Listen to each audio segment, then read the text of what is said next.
Hi everybody, it's Carrie. I hope everybody's doing really well. I took a little bit of an unexpected 2-week hiatus, but I'm trying to get back into the swing of things. This day in history, August 8th, 1974, Nixon formally resigned from office because of the Watergate scandal.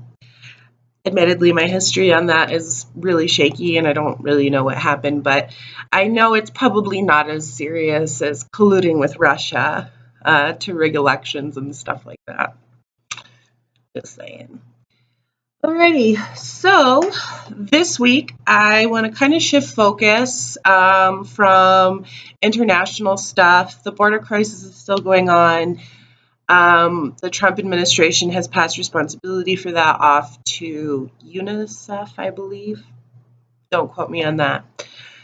And so now I guess they're no longer responsible for the mess they created and somebody else needs to clean it up is basically the gist of the story.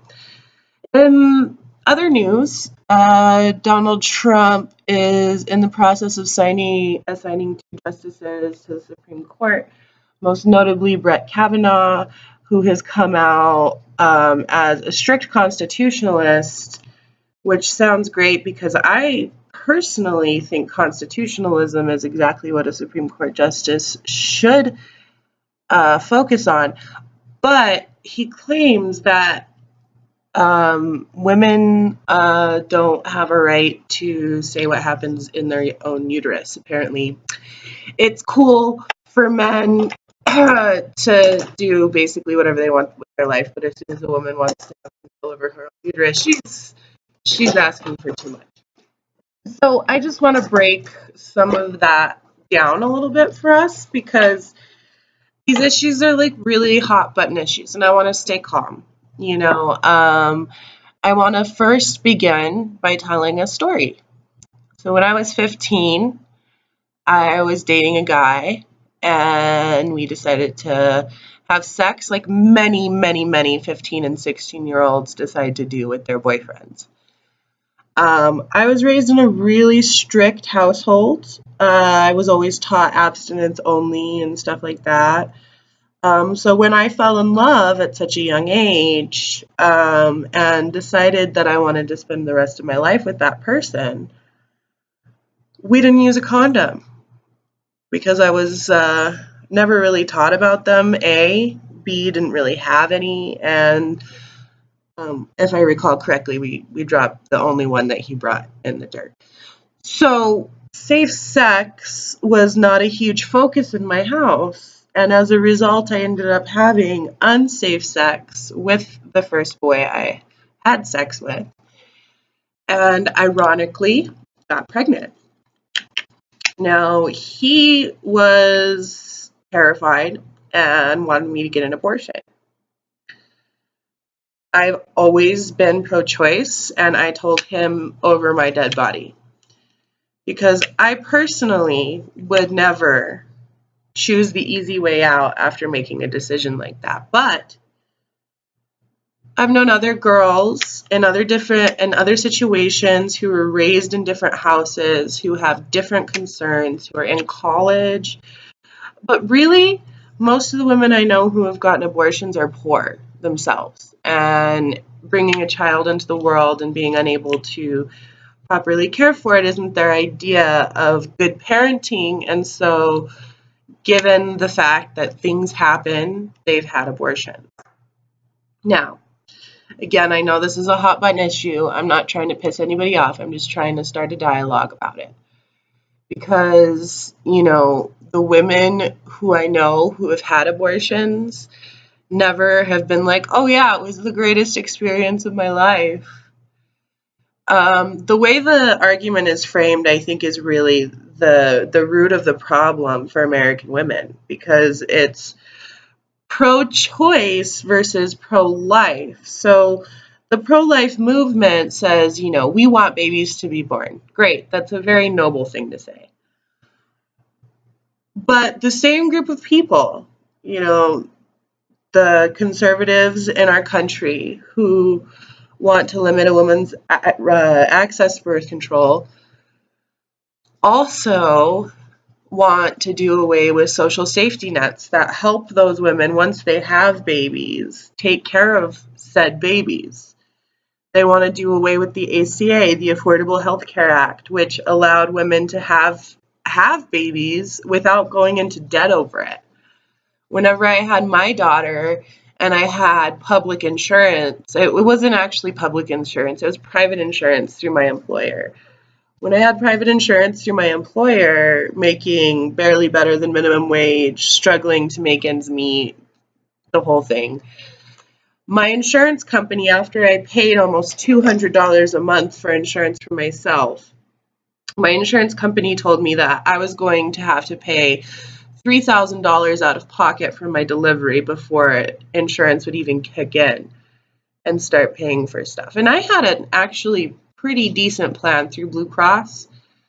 So the Affordable Health Care Act is actually what saved me from all of that debt, because part of Obama's whole act, you know, his entire act focused on pregnant and breastfeeding mothers. I was able to breastfeed in my place of work. My boss was required to give me privacy and time to do so. You know, there were just tons of things that made having my child much easier than it usually is on American women. If it weren't for the Affordable Health Care Act, I would have incurred $3,000 in debt just to bring my daughter into the world. Like, I have a choice in that matter. And then I would have had to forego breastfeeding because there wouldn't have been any laws in place to protect me in the workforce as a breastfeeding mother. So Donald Trump has repealed a great deal of the affordable health care policies that have been so life-changing for me, life-changing for thousands of women like me.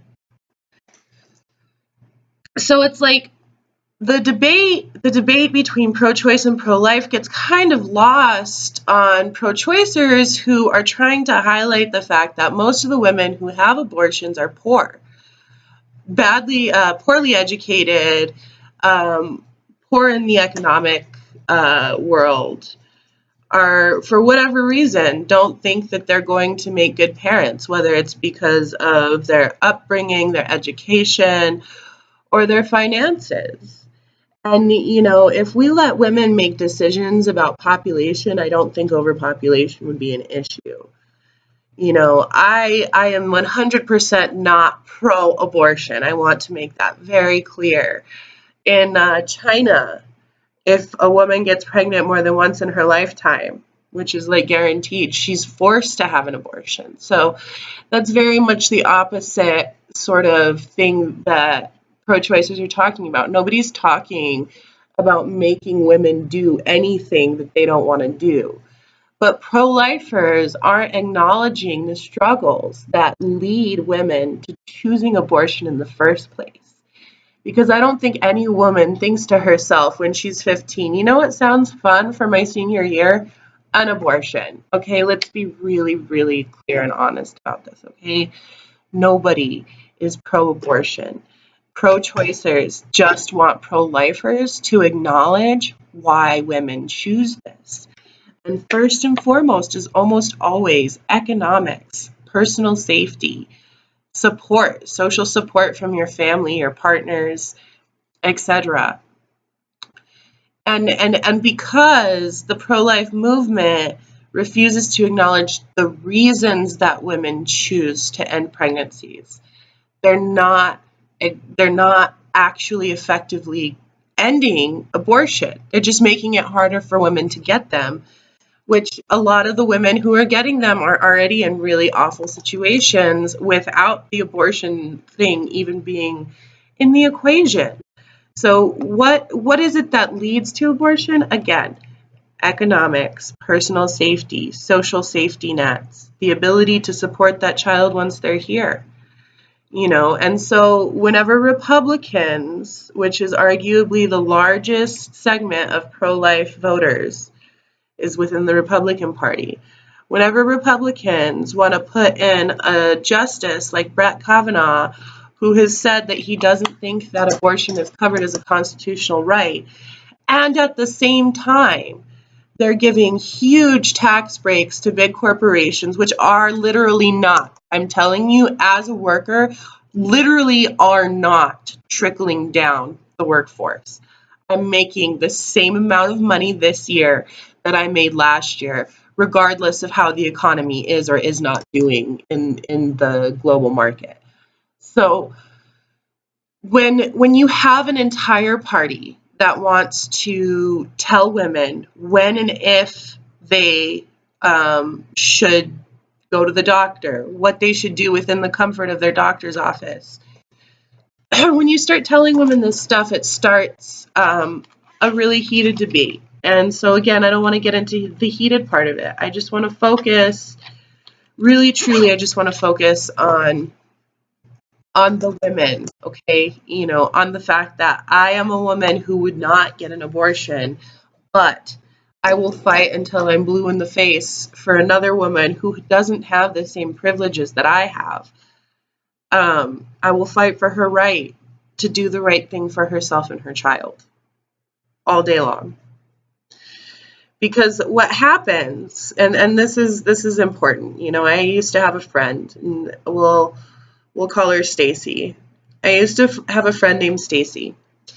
And when Stacy and I first met, she hated children.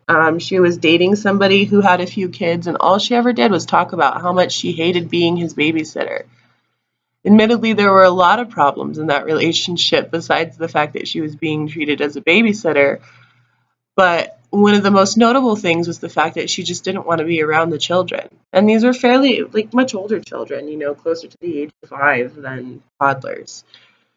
And so she always discussed around that time in our friendship how she would get an abortion if she ever got pregnant. Now, Stacy has endometriosis, and so the chances of her getting pregnant were really low in the first place. Fast forward about 5 years, and she meets a guy that she's really in love with. He proposes to her, and then she gets pregnant. So she decides to have the baby because she doesn't want to lose the man, and the man wants the baby. And I told her, A, it's not his choice. He's not the one who has to deliver that child. B, I know that you don't like children, so why would you have a child? Knowing that you are abusive, knowing that you have all of these struggles with PTSD, knowing that he has also lived a similar life of abuse and trauma, why would you bring a child into that? You know, she decided to have the baby for religious reasons. She felt that she would be, you know, a bad person or whatever if she didn't have the child. So she had him. And it didn't take more than a month for her to be screaming and yelling at her infant, crying newborn son who wanted food and attention and all of the things that babies need on a regular basis. And instead of providing his needs for him, she would just yell. She would just yell all the time, just yell. The situation got bad enough, I finally offered to adopt her son from her because I didn't want to see him in that situation. He's a sweet, angelic little boy, and she is a very angry, traumatized young woman. And she knew long before she got pregnant, like I've often said, she knew long before she got pregnant that she didn't want to have a child, that she didn't want to be a mother. And so this is why I'm pro-choice, because now there's nothing I can do. I mean, I could call CYFD and ruin her life and ruin his life and put him in the foster care system, which is really worse. You know, every person that I know that's been through foster care says that they were abused, molested, the full gamut of shit that could possibly go on in a household. It's almost guaranteed to happen in the foster care system. So I'm not going to do that. You know, I love Stacy. I love her son. And I would never get the authorities involved because the authorities don't usually take the time to really evaluate what's going on in a situation. They usually just come in, take the kid, put him somewhere else. You know, I've heard stories of foster parents who are pastors and stuff, like molesting kids that have come to them in the foster system. So yeah, I'm not going to do that, but I did offer to adopt her child for her, and that's basically when our friendship ended. I wasn't trying to say she was a bad mom, but she definitely took it that way. And so this is what I mean whenever I say, like, we might be pro-life. You might want to say that you're pro-life, but whenever you refuse to acknowledge the situations that lead women to this, just the psychological situations, when you refuse to help pay so that she can stay home with her child for a reasonable amount of time and get paid so that she can survive. Like, whenever we make maternity leave a privilege, whenever we make healthcare a privilege, whenever we make decent pay a privilege, you're going to see women trying to find an easier way out for themselves and for their children. Because I know growing up in the homeless community in Albuquerque, New Mexico, I know exactly how hard it can be, exactly how hard life can be. And I wouldn't ever want my daughter to go through anything like that. I work very hard for her. I love her. Some days are hard. Some days, the verbal abuse that I went through when I was a child comes to the surface and I have to control myself. I love my daughter very much. I've always wanted to be a mother since I was 5 years old. Stacy never wanted to be a mother since she was 5 years old. So, we all know as individuals whether or not we want families, and men get the privilege of not having to carry the child. So a man gets a woman knocked up, and it's so easy for him to just evaporate into the shadows. And then little Miss Thing is stuck dealing with the full repercussions of all of that. And okay, you can take a man to court and you can try to sue him and all this nonsense, but it's just a mess. And women shouldn't have to fight for every breath they take. And when it is a fight for every breath you take, it's no wonder some women don't want to bring children into the world, knowing that that's what their experience has been. That they've struggled to eat, they've struggled for education, they've struggled with mental illness and addiction and all of this stuff. We have to trust that individuals are not evil, first of all. And then we need to take this dialogue of pro-choice versus pro-life away from these two polarizing phrases and start really looking at how do we prevent abortion. And we do that by making sure women have access to health care, by educating our children while they're going through puberty about what is happening to their bodies, and doing it in a classroom that they feel comfortable asking their teachers questions that they may not feel comfortable asking their parents for various different reasons. It's like a proven fact that the poorer you are, the harder it is to find good social support. And a huge part of decent sexual education is social support from your family too, because in America, nobody else helps. So then is it any wonder that rape rates are what they are whenever boys grow up watching Hollywood and pornography, and nobody ever talks to them about what sex really is? Nobody really ever talks to them about what it's like to be a girl or what could happen. They just see the movies and they think that that's how it goes. You just meet a girl and you bang her and then you leave and it's her problem, not yours. Well, I mean, it's been that way for too long. Women have no recourse in that situation. What are we supposed to do? Sometimes I really understand why the women in the 1960s burned their bras. Sometimes I want to set something on fire too. So, I'm not saying that abortion is the best thing since sliced bread. I'm not recommending for anyone to have one. I'm just saying that if the pro-life movement is really serious about being pro-life, and if they aren't really just, as it seems today, if they aren't really just anti-choice and they really are pro-life, then they need to really get pro-socialism, because it's social safety nets that protect women when they get in these situations from poverty, from abuse, from economic uncertainty, and that ultimately protects their children as well from all of those things that I just mentioned.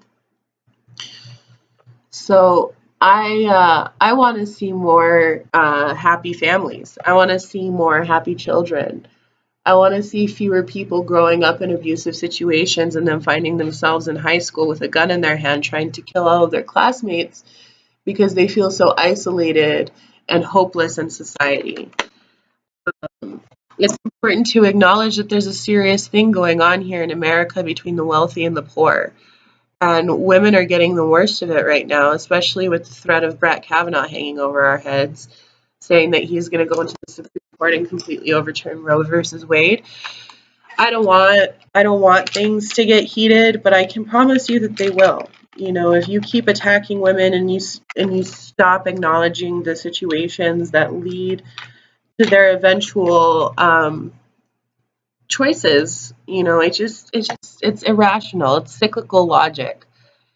You know, you try to talk to pro-choicers sometimes, and it can be maddening. And so that's really why I want to bring the dialogue away from like pro-choice, pro-life, and into like, okay, prevention. How do we prevent women from being raped? How do we prevent boys from turning into creepy little rapey bastards in college? How do we protect women when things like this have happened? How do we teach our children how to have healthy, intimate relationships rather than purely sexual adventures like Hollywood depicts? How do we do all of this? And how do we do it without making it you versus me? You know, these are some of the questions I've been asking myself lately. And the main conclusion I've come to is that in order for us to truly prevent abortion, we need to talk with our young girls and boys about safe, healthy sex. And then we need to focus on our healthcare system, because until women have access to the services that they need, it's going to continue being a problem for poor women because they just don't have access.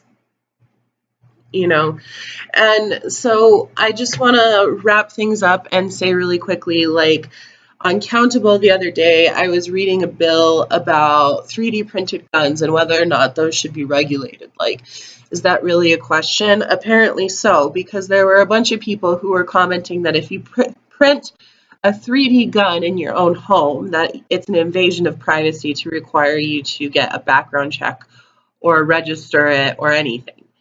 And what's strange is like the same people who are so pro-guns and saying that it's an invasion of privacy to ask for a background check to own a machine that is made for death, that it's an invasion of privacy, are the same group of people who want to go into my doctor's office and tell me what my doctor can or cannot tell me within the privacy of her office.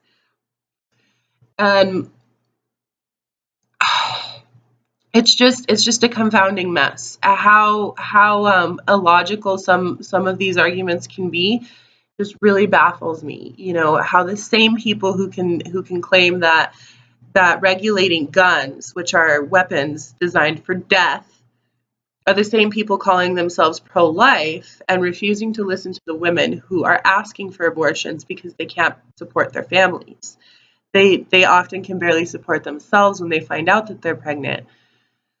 So what I really want to see in America is less of this us versus them dialogue. And I really want to see more of a conversation about what brings people to the situations that we can't seem to understand about each other. What brings a child to high school with a gun in their hand?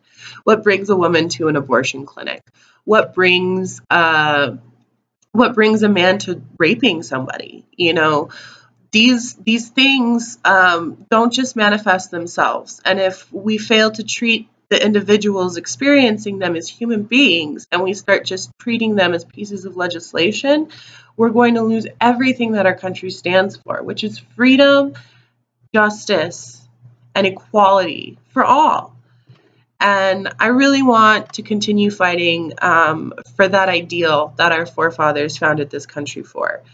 And I think having important conversations about the reasons for certain things rather than how to punish the people who find themselves there will bring us much better results.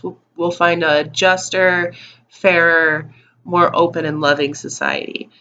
And so, yeah, I think I will be rambling if I continue any further. We made it just below 30 minutes. I hope you guys have a wonderful week. It's great to see you all again, and keep calm, carry on, like, share, slay. Love you guys. Have a great day.